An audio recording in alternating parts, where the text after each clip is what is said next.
to Eagle Materials fourth quarter and fiscal 2024 earnings conference call. This call is being recorded. At this time, I would like to turn the call over to Eagle's President and Chief Executive Officer, Mr. Michael Haack. Mr. Haack, please go ahead, sir. Thank you. Good morning. Welcome to Eagle Materials conference call for our third quarter of fiscal year 2025. This is Michael Haack. Joining me today are Craig Kesler, our Chief Financial Officer, and Alex Haddock, Senior Vice President of Investor Relations, Strategy, and Corporate Development. There will be a slide presentation made in connection with this call. To access it, please go to eaglematerials.com and click on the link to the webcast. While you're accessing the slides, please note that the first slide covers our cautionary disclosure regarding forward-looking statements made during this call. These statements are subject to risks and uncertainties that could cause results to differ from those discussed during the call. For further information, please refer to this disclosure, which is also included at the end of our press release. Thank you for joining us today to discuss our FY25 third quarter results. In the third quarter, once again, the operational performance and strategic focus of our team enabled us to deliver positive results and execute on several strategic priorities. This morning, I'd like to start off with some color on several of those strategic initiatives across Eagle Materials. These initiatives demonstrate our approach to investing for the long term to ensure we remain a low-cost producer throughout economic cycles. Let me highlight three areas of particular importance.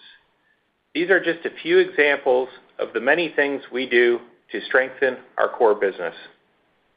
First, our primary focus at Eagle is safety. In this regard, I'm happy to report that we ended the calendar year with our lowest total recordable incident rate, or TRIR, since we began tracking this lagging indicator. While this is an achievement, we don't plan on stopping there. We continue to build out our company-wide safety culture, standardize safety policies and procedures, and ensure we tackle all the necessary protocols for keeping our people safe. We will continue our focus on putting engineering controls in place through the use of leading indicators to continue our journey towards zero. Second, we continue to make meaningful progress on our sustainability initiatives. In our cement business, we have completed investments that are getting us closer to our goal of 100% construction-grade blended cement for our manufactured product. These projects, like our Mountain Cement expansion and modernization, reduce our CO2 intensity while lowering our overall manufacturing cost.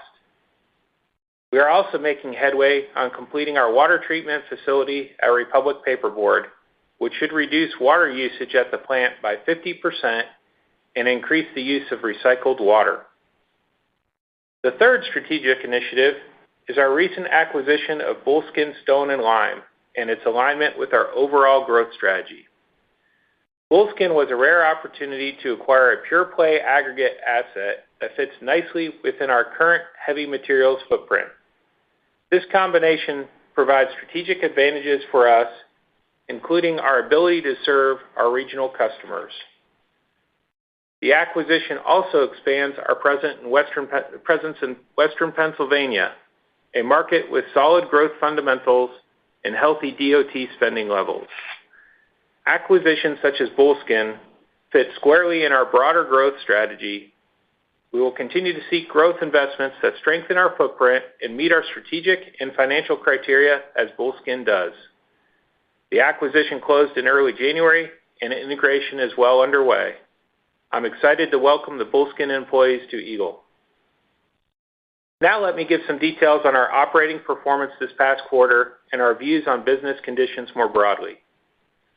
We generated near-record third-quarter revenue, despite cement volumes being down 7% because of record rainfall in some areas. In key markets, rainfall reached 250% of historical averages. Our people and our plants executed impressively amidst these challenging conditions. As discussed last quarter, we undertook major maintenance at both our Tulsa and Texas Lehigh cement plants. The work planned was completed timely at both locations. The increased maintenance costs which did affect us this past quarter, were smart investments for the long term, ensuring increased reliability of both plants and enabled us to get back to a normal maintenance cycle. We also continue to realign our customer portfolio at both our Denver and Kansas City concrete and aggregate sites and feel we can position those businesses well for the future. With regards to pricing, we have price increase letters out for the majority of our cement markets and our wallboard operations for the first half of 2025. Despite these tougher operating environments, the demand fundamentals for our products remain solid. In cement, federal infrastructure dollars through the IIJA program are just starting to flow through, and private non-residential manufacturing projects should tilt cement consumption higher. Regarding wallboard demand, we're focused on the widely discussed change in the outlook for interest rates and mortgage rates over the next 12 to 24 months. The path to lower rates and the knock-on effects of increased home buying demand is cloudier today than it was just a quarter ago. Single-family housing, the most important end market for our wallboard businesses, will continue to benefit from the drastic need for more housing in the United States. The affordability challenges facing today's potential home buyers are being made worse by the lack of homes, and thus we feel the underlying demand for residential construction will be positive for wallboard consumption. Regardless of the short-term demand picture, we continue to generate a significant amount of free cash flow and to focus on how we best invest our cash over cycles. Over the last 5 years, Eagle Materials has put over $3 billion of capital to work on a combination of high growth, high return projects, and capital returns through share buybacks.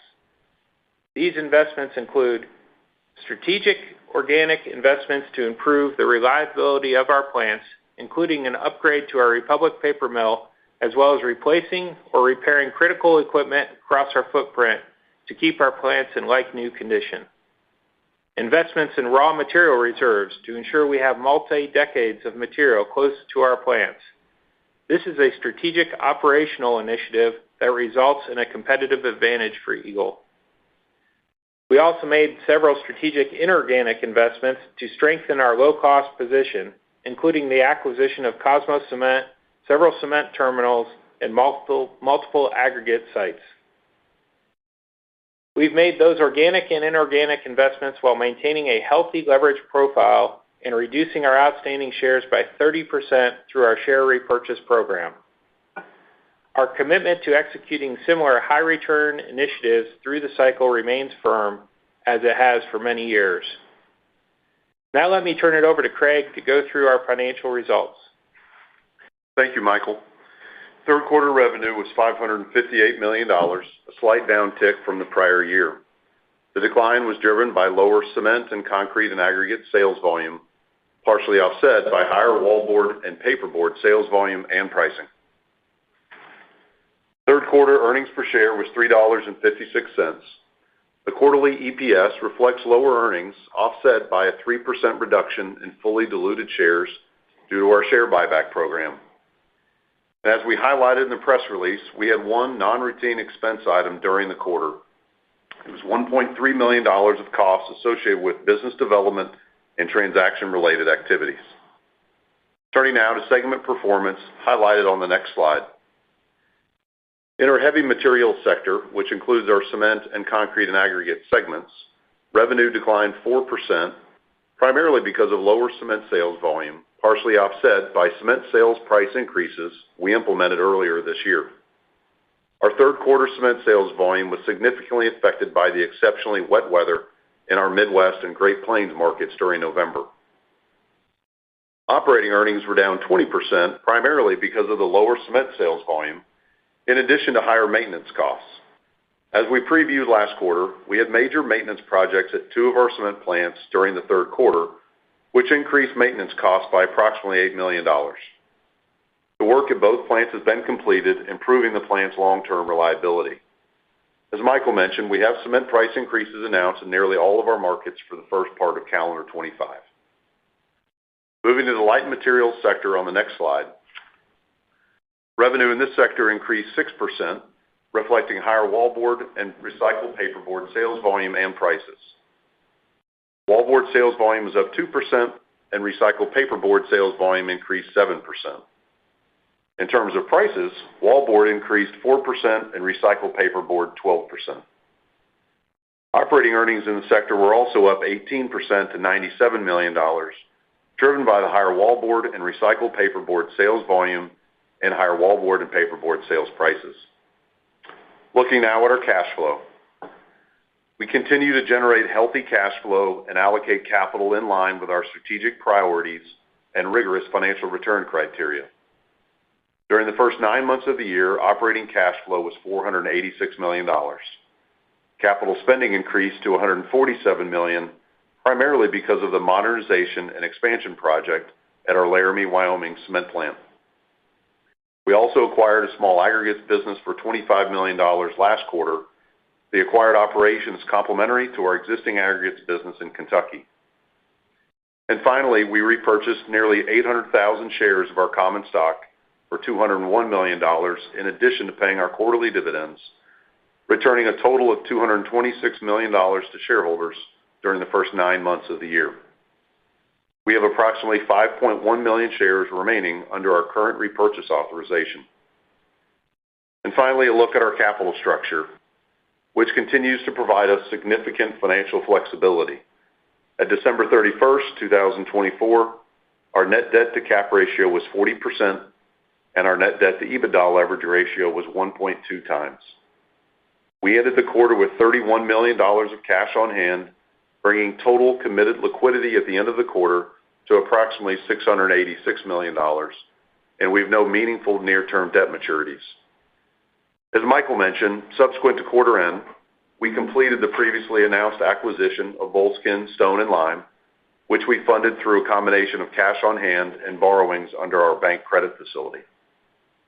Thank you for attending today's call. We'll now move to the question and answer session. Dave?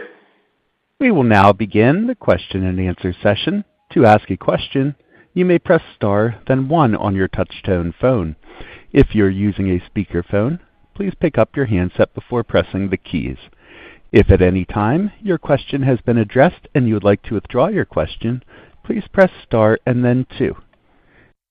Our first question comes from Trey Grooms with Stephens. Please go ahead. Good morning, Craig and Michael. Thanks for taking my questions. First off, if we could maybe touch on the acquisitions, the pure play aggregates in Pennsylvania, so Bullskin there and the other tuck-in, maybe any more color on how it fits, geographically. Are there other opportunities, kind of in that market, or is this one more kind of a one-off in that Pennsylvania market? And then maybe bigger picture, the aggregates has historically been a smaller kind of part of the overall Eagle asset portfolio.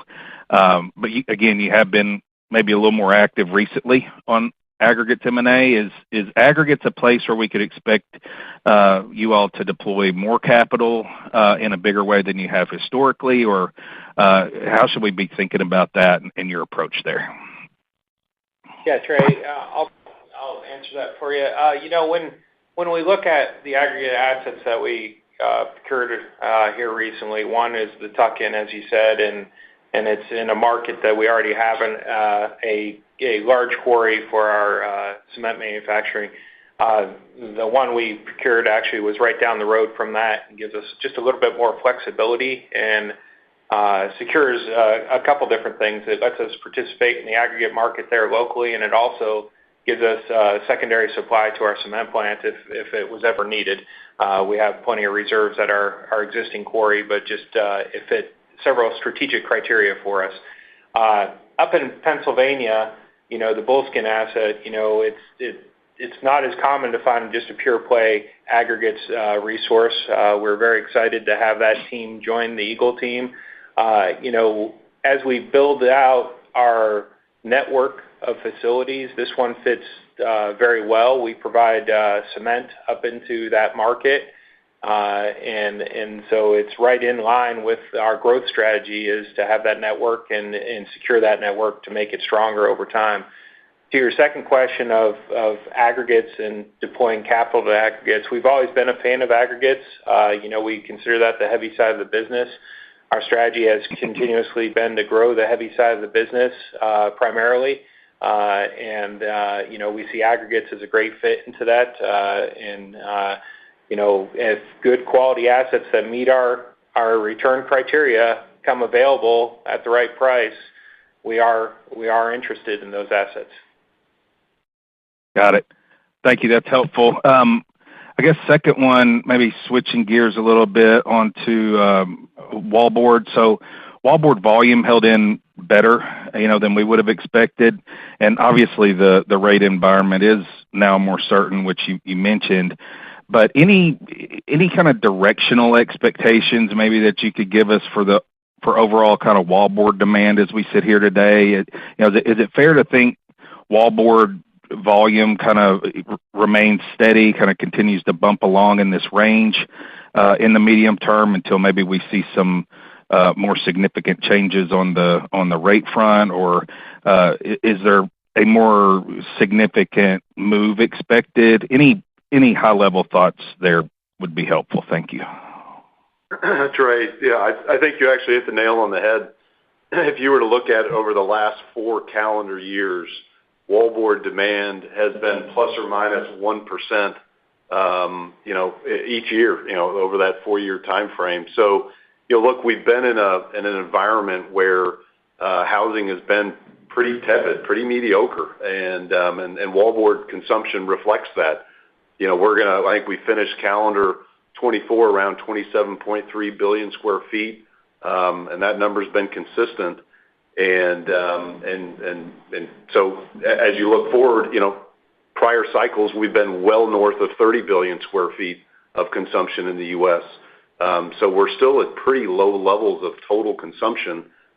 We've just got, as Michael pointed out, the affordability issue. Certainly interest rates are a part of that. But there's also good underlying demand. There's healthy employment here in the U.S., healthy wages. And this rate lock-in and the lack of construction activity for many years now, at least a decade, you just got a very low level of inventory. So as we start to see the affordability improve, we would expect to see consumption and housing in total increase. We just got to see the affordability improvement.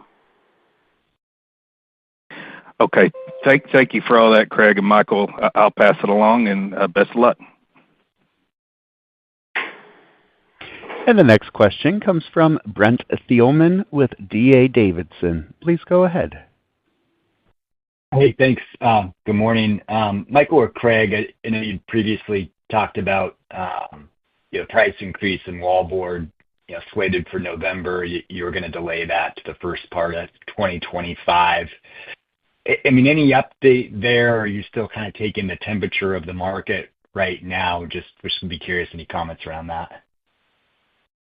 Yeah, Brent, we've got a price increase that we announced for here early February, so shortly after this call, frankly. So we try not to speculate on exact realization and whatnot, but we do have a price increase in the market, and we're going to go move forward with that.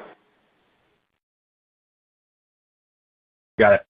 And then I guess, Craig, in cement, I mean, obviously a pinch here on volume, which are related to the weather. I just was wondering, any other extraordinary costs to flush out when we look at the margin in that segment from a year-on-year perspective? I don't know if there's extra maintenance costs or anything else like that in there. Yeah, yes, Brent, certainly, and we talked about it last quarter and highlighted it here. We had 2 maintenance projects at our facility, one of the facilities down in Texas and then in Tulsa, Oklahoma, that were very large, non-typical maintenance programs related to 50-year-old pieces of equipment and the replacement of those. So that was an $8 million headwind in this quarter. So yeah, I would say this quarter had a unique cost impact from those programs, as Michael mentioned. Really about improving the long-term reliability of both of those facilities. And the team did a good job with those projects. Got it. Just last one. I know we're only a month in. Not a lot gets done this time of the year anyway, but doesn't seem like some of these weather conditions have abated from what I can see in the news. Just wondering if you can talk a little bit about that and the current quarter and how we ought to be approaching that as we sit here today. Yeah, look, I've always said it's tough to draw a trend during January and frankly, in even February, as most of the country is going through winter. This January is no different than that. Certainly, lots of weather activity across the entirety of the U.S. So, yeah, January, always has those types of issues, and this year will be no different. Okay. Thanks, guys. I'll pass it on. And the next question comes from Anthony Pettinari with Citigroup. Please go ahead. Hi, this is Asher Sonnen on for Anthony. So thanks for taking my question. Just on the cement side, can you provide some color maybe on early realization you might be seeing on the January hikes? And then have you had any initial conversations around mid-years or just a sense that customers might be bracing for it? Probably a little too early to speculate on a second round of a cement price increase.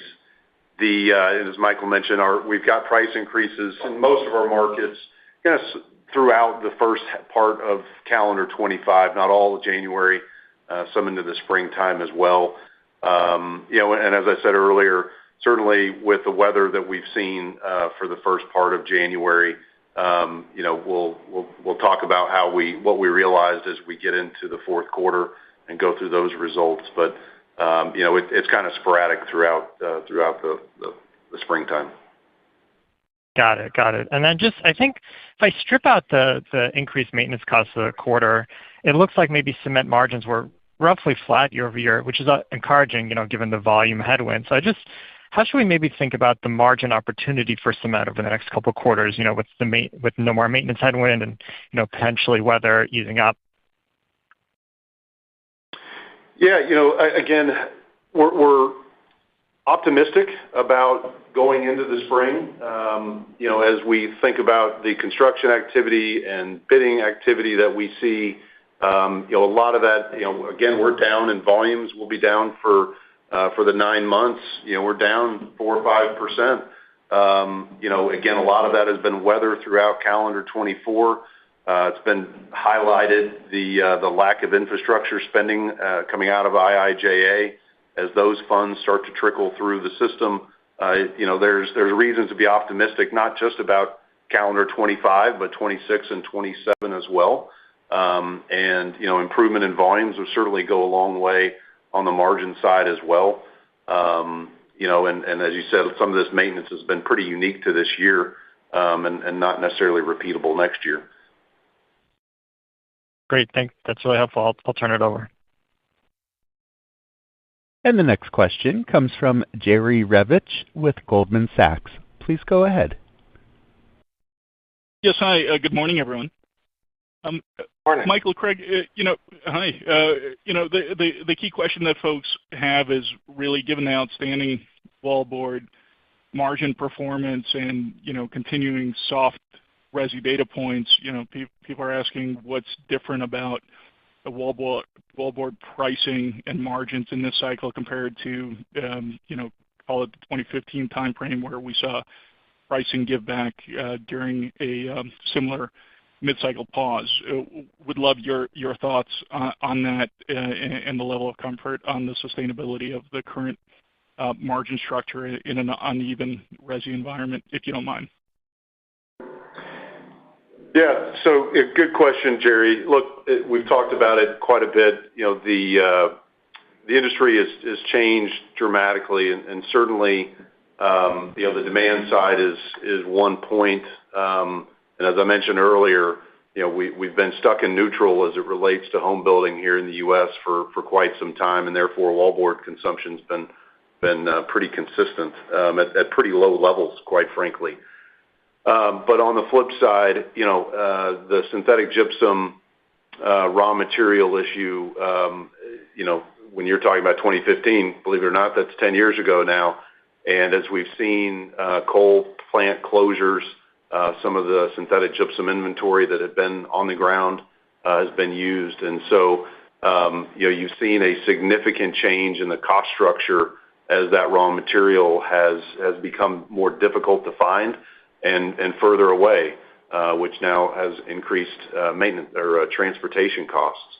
Again, unique Eagle and American Gypsum are unique in that we have surety around supply of our raw materials.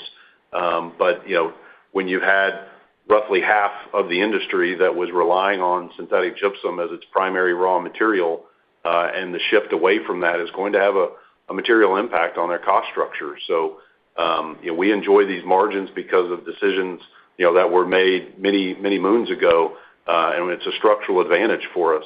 Not everybody is that well positioned.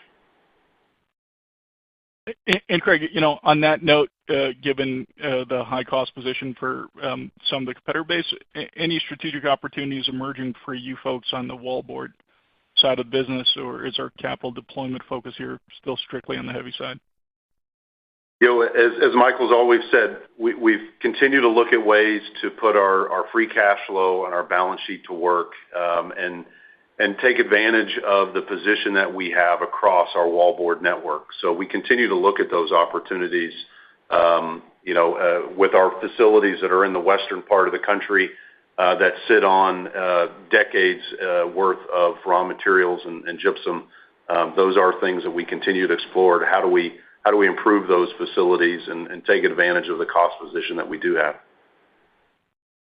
Super. And can we shift gears and talk about cement? So your shipments in the quarter I thought were pretty good given the maintenance. Normally your shipments are down 20% sequentially. You were down just 17% sequentially. As we think about the cadence of demand into calendar 25, feels like you still have a tough comparison for volumes in the first quarter, but quite the easy one applying normal seasonality in the second quarter, and just would love to get your views on how that normal seasonality math stacks up versus your expectations for volumes in terms of tough comp in the March quarter, and then very easy comp looks like in June. Yeah, sitting here today, you'd expect to see pretty normal seasonality. The March quarter is always a difficult quarter, just given that 2/3 of it is January and February, which are typically the hardest winter months, and January certainly proved that out here this year. But yeah, as you get into June and get into September, that's when the construction season really starts to kick off. And sitting here today, have optimism around the beginning of the construction season. So ready to get there. Good. Appreciate the conversation. Thank you. And the next question comes from Adam Thalhimer with Thompson Davis. Please go ahead. Hey, good morning, guys. Morning. On cement prices, were there any push through in January, or are those more for April? It's a combination across our plants, across our networks. Some markets are in January, some markets are going in April, some in between. So it's kind of across the board, depending upon the market that you're in. Okay.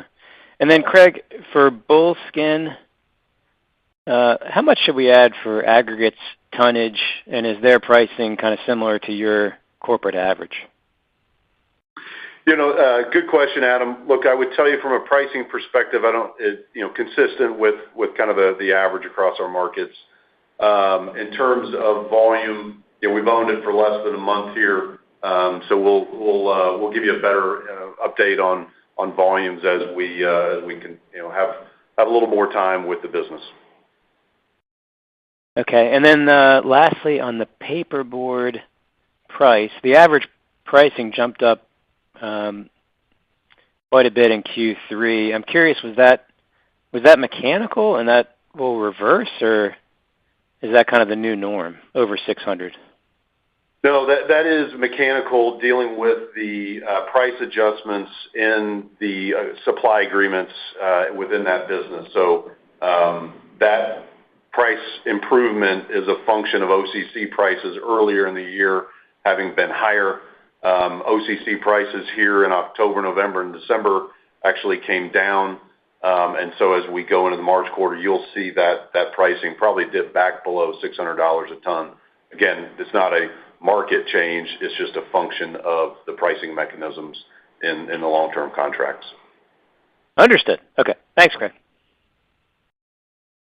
And the next question comes from Phil Ng with Jefferies. Please go ahead. Hey, guys. There's been a lot of headlines with funding being paused, whether it's for IIJA or IRA, since Trump has been back in office. Appreciating this is a super fluid situation, what's the Eagle House view and what this all means? Have you seen any noticeable pause in activity projects? And then separately, if there are any tariffs potentially being implemented on cement, how do you think that actually impacts your business, good or bad? Yeah, Phil, on your first question, look, a change in administration, always has some speed bumps and bumps in the road as they're going through that transition. This is certainly no different. A lot of noise here recently, but as it relates to the things that matter to Eagle, we don't think there's much of an issue there. Again, a lot of noise, but things that matter to Eagle are we would expect to see infrastructure continue and other construction activity continue. In terms of tariffs on cement imports, TBD, of course, but it would certainly impact the cost of imported product into the U.S. Not necessarily a dramatic impact to us directly, but indirectly it would cause the marginal supply to be a higher cost ton. Super. But it doesn't sound like you've seen any pause in projects on the public side thus far. I mean, I know there's not a lot getting done in the winter months of the year, but you haven't seen much activity slow down on that front? No. Okay, super. And then on the wallboard side of things, once again, the quarter was pretty impressive. Demand was pretty resilient. And the way that you kind of characterize this environment, muted growth, but pretty steady. Is that what you're seeing on the order front as well? Because some of the distributors out there have talked about demand softening in single family as well as commercial, but I think the way you've kind of messaged it seems pretty steady, but just want to make sure we're being thoughtful about this. Yeah, again, even though wallboard is an indoor sport, it's always hard to generate a lot of trend activity, whether it's orders, shipments in January, but we haven't seen any dramatic swings one way or the other within the wallboard business. Okay. Appreciate all the great color, guys. Thank you. And the next question comes from Jonathan Bettenhausen with Truist Securities. Please go ahead. Hey, guys. I'm on for Keith this morning. Thanks for taking my question. On wallboard, looks like the wallboard volumes outperformed the industry manufacturer shipment number once again. What are the main drivers of that? Is this more of like a regional focus or, are there some share gains going on? Just any color here would be helpful. No, look, I would say it's right on the margin. I think the industry was down, 1.5% or so, and we're up slightly. So very close to being in line with that. Our share hasn't changed much in the last 5 years. There are certainly regional activities that we benefit from, just given our footprint in the southern part of the country where construction activity is generally more robust. So I think it's more of that. Okay, that's helpful. Thank you. This concludes our question and answer session. I would like to turn the conference back over to Mr. Hack for any closing remarks. Thank you, Dave. Next quarter marks the end of our fiscal year, and we look forward to reflecting on the year we had, while also laying out our strategic priorities for the year ahead. Until then, and as always, we will focus on excellent operational execution and capitalizing on opportunities for our businesses. Thanks to everyone who joined the call today. The conference is now concluded. Thank you for attending today's presentation. You may now disconnect.